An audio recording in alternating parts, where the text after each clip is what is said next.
ನಮಸ್ಕಾರ. News first ವಿಶೇಷ ಕಾರ್ಯಕ್ರಮಕ್ಕೆ ಸ್ವಾಗತ. ನಾನು ತೇಜಸ್ವಿನಿ.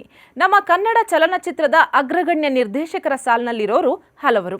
ಪುಟ್ಟಣ್ಣ ಕಣಗಾಲ್, BR ಪಂತುಲು, BS ರಂಗ, ಸಿದ್ದಲಿಂಗಯ್ಯ, ದೊರೆ ಭಗವಾನ್ ಸೇರಿದಂತೆ ಹಲವರು. ಈ ಪೈಕಿ ಇನ್ನೊಬ್ಬರು ನಮ್ಮೊಡನೆ ಇರುವ ಜೀವಂತ ದಂತಕತೆ. ಅವರೇ ಸಾಹಸಿ, ಸೃಜನಶೀಲ, ಹಿಟ್ ಚಿತ್ರಗಳ ಸರ್ದಾರ, ಡೈರೆಕ್ಟರ್ ಆಫ್ ಡೈರೆಕ್ಟರ್ಸ್, ನಿರ್ದೇಶಕರ ರತ್ನ SV Rajendra Singh Babu. SVR cinema ಕ್ಷೇತ್ರಕ್ಕೆ ಎಲ್ಲಿಂದಲೋ ಬಂದವರಲ್ಲ. ಗರ್ಭದಲ್ಲಿಯೇ ಸಿನಿಮಾ ನಂಟು ಬೆಳೆಸಿಕೊಂಡು, ಸಿನಿಮಾದ ಪರಿಸರದಲ್ಲಿಯೇ ಬೆಳೆದು, ಸಿನಿಮಾನೇ ಉಸಿರಾಗಿಸಿಕೊಂಡು ಕನ್ನಡ ಚಿತ್ರರಂಗಕ್ಕಾಗಿ ದುಡಿದ ಮಹನೀಯ. ನಿರ್ದೇಶಕರಾಗಿ 50 ವರ್ಷ ಪೂರೈಸಿರಬಹುದು. ಆದರೆ ಇವರ ಸಿನಿಮಾ ಜರ್ನಿಗೆ ಇವರಷ್ಟೇ ವಯಸ್ಸು. ಅಮೃತ ಮಹೋತ್ಸವ ಆಚರಿಸಿದ ಅಪರೂಪದ ಸಿನಿಮಾ ಮ್ಯಾನ್. ಬನ್ನಿ, ಹಾಗಿದ್ರೆ ಇನ್ಯಾಕ್ ತಡ, ಅವ್ರನ್ನ ಕಾರ್ಯಕ್ರಮಕ್ಕೆ ಸ್ವಾಗತ ಮಾಡೋಣ. ಸರ್ ನಮಸ್ತೆ, ಕಾರ್ಯಕ್ರಮಕ್ಕೆ ಸ್ವಾಗತ. ನಮಸ್ಕಾರ. ಹೇಗಿದ್ದೀರಿ ಸರ್? ಚೆನ್ನಾಗಿದ್ದೀನಿ, ಫೈನ್. ನೋಡಿದ್ರೆ ಗೊತ್ತಾಗುತ್ತೆ ಸರ್, ಆ ಚಾರ್ಮ್ ಇನ್ನ ಅಷ್ಟೇ ಅನ್ಸತ್ತೆ, ಒಂಥರ ಖುಷಿ ಆಗತ್ತೆ ನಿಮ್ಮನ್ನು ನೋಡೋದೇನೆ. ಓಕೆ ಸರ್, ಇನ್ನ ನೀವು ಇತ್ತೀಚೆಗಷ್ಟೇ 50 ಇಯರ್ಸ್ ಕಂಪ್ಲೀಟ್ ಮಾಡಿದ್ರಿ ಸಿನಿ ಜರ್ನಿಯಲ್ಲಿ. ಸೊ ಆ ನಂಟು ಹೇಗೆ ಸರ್, ಸಿನಿಮಾ ಜೊತೆಗೆ ನಿಮ್ಮ ನಂಟು ಹೇಗೆ ಅಂತ ನಮ್ಮ ಜನಗಳಿಗೆ ತಿಳಿಸ್ಕೊಡ್ಬೋದಾ ಅಂತ ಸರ್, ನಮ್ಮ ವೀಕ್ಷಕರಿಗೆ? ಖಂಡಿತ. ಸಿನಿಮಾ ನಂಟು ಏನು ಹುಟ್ಟುತ್ತಾನೆ ನನಗೆ ಒಂಥರ ಸಿನಿಮಾ. ಬಿಕಾಸ್ ನಮ್ಮ ತಂದೆ ಡಿ ಶಂಕರ್ ಸಿಂಗ್, ನಮ್ಮ ತಾಯಿ ಪ್ರತಿಮಾದೇವಿ. ಅವರು, ನಮ್ಮ ತಂದೆಯವರು 1945ನಲ್ಲೇ ಟೂರಿಂಗ್ ಟಾಕೀಸ್ ಎಕ್ಸಿಬಿಟ್ರ್ ಆಗಿದ್ದರು. ಅಲ್ಲಿಂದ ಸಿನಿಮಾಗೆ ಬಂದರು. ನಾನು ಹುಟ್ಟಿದಾಗ ಅವ್ರು ಆಲ್ರೆಡಿ 2 ಪಿಕ್ಚರ್ ಮಾಡಾಗಿತ್ತು. ನಮ್ಮ ತಾಯಿನೂ 2 ಪಿಕ್ಚರ್ಲ್ಲಿ ಆ್ಯಕ್ಟ್ ಮಾಡಿದರು. ಸೊ ಆ ಒಂದು ನಂಟು ಮನೆಯಿಂದ ಒಂಥರ ಬರ್ತ್ ಗಿಫ್ಟ್ ಆಗೋಯ್ತು. ಅದು ಹಾಗೇ ಬಂತು. ಸರ್, ನೀವು ಹೇಳ್ತಾ ಇದ್ರಿ ತಂದೆ ಡೈರೆಕ್ಟರು, ತಾಯಿ ನಟಿ. ನಿಮಗೆ ಡಾಕ್ಟರ್ ಆಗಬೇಕು ಅಂತ ಆಸೆ ಇತ್ತಂತೆ. ಬಟ್ ಹೇಗೆ ಸರ್ ಡೈರೆಕ್ಟರ್ ಆಗಿದ್ದು? ಇಲ್ಲ, ನನಗೆ ಆಸೆ ಇರಲಿಲ್ಲ. ನಮ್ಮ ತಂದೆ ತಾಯಿಗೆ ಆಸೆ ಇತ್ತು. ನಮ್ಮ ತಾಯಿಗೆ ಆಸೆ ಇತ್ತು ನಾನು ಡೈರೆಕ್ಟರ್ ಆಗಬೇಕು ಅಂತ. ನಮ್ಮ ತಂದೆಯವ್ರಿಗೂ ಆಸೆ ಇತ್ತು. ಕಾರಣ ಅವರು ಫಿಲಮ್ ಇಂಡಸ್ಟ್ರಿ ಒಂದು ಗ್ಯಾಮ್ಲಿಂಗ್, ಇದು ಇಲ್ಲಿ ರಿಸ್ಕ್ ಬೇಡ, ನಾವೆಲ್ಲ ತುಂಬ ರಿಸ್ಕ್ ತಗೊಂಡು ನಡೆಸ್ತಾ ಇದ್ದೀವಿ ನಿಮ್ಮ ಪಾಡಿಗೆ ಯಾಕೆಂದರೆ ಆವತ್ತಿನ ಕಾಲದಲ್ಲಿ ನಮ್ಮ ತಂದೆಯವರು ಪೊಲಿಟಿಕಲ್ಲಿಂದ ಬಂದಿದ್ದು. ಅವ್ರಿಗೆ ನಿಜಲಿಂಗಪ್ಪ ಅವರೆಲ್ಲ ತುಂಬ ಹತ್ತಿರದಲ್ಲಿದ್ದರು. ಆವತ್ತು ಅವರು ಜೈಲಿಗೆಲ್ಲ ಹೋಗಿದ್ದರು. ಹಾಸನದಲ್ಲಿ ಫ್ರೀಡಮ್ ಮೂಮೆಂಟ್.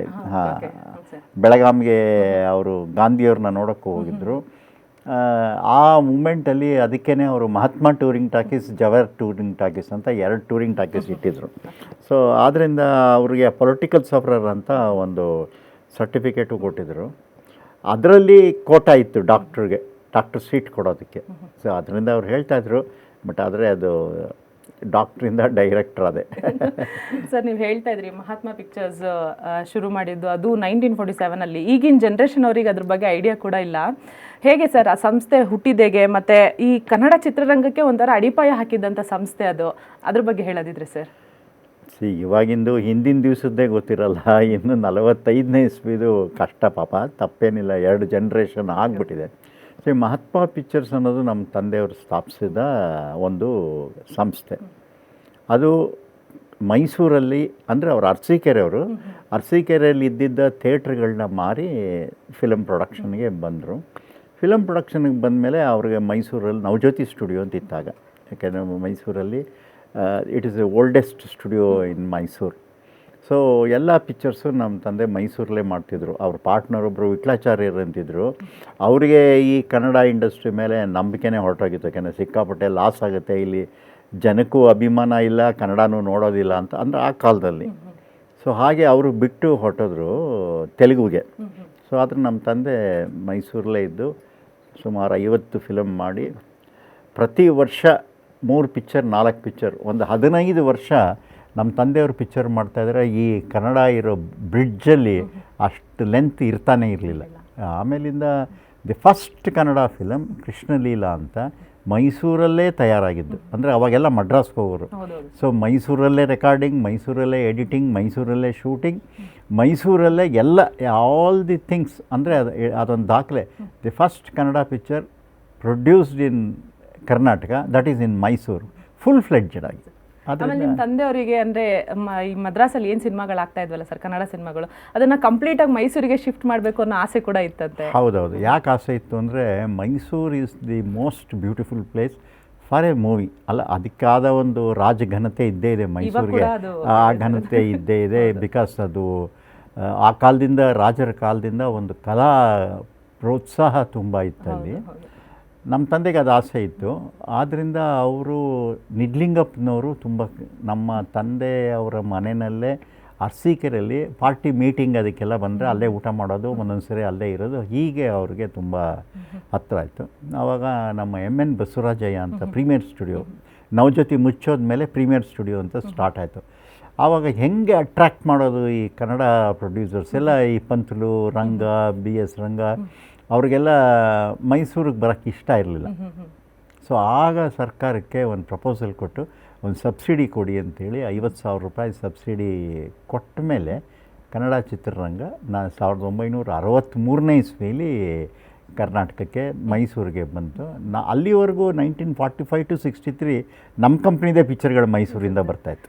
ಬಹುಶಃ ಕನ್ನಡ ಚಿತ್ರಗಳಿಗೆ ಸಬ್ಸಿಡಿ ಸಿಕ್ಕಿದೆ ನಿಮ್ಮ ತಂದೆಯವರಿಂದ ಅನ್ಸುತ್ತಲ್ಲ? ಹೌದು ಹೌದು, ಖಂಡಿತ. ಅಂದರೆ ಅವ್ರದ್ದೊಂದು ಪ್ರಯತ್ನ, ಪೊಲಿಟಿಕಲ್ ಇನ್ಫ್ಲೂಯೆನ್ಸ್ ಇದ್ದಿದ್ದು ಅದು ಲಾಭ ಆಯಿತು, ಅಲ್ಲಿ ಯೂಸ್ ಆಯಿತು.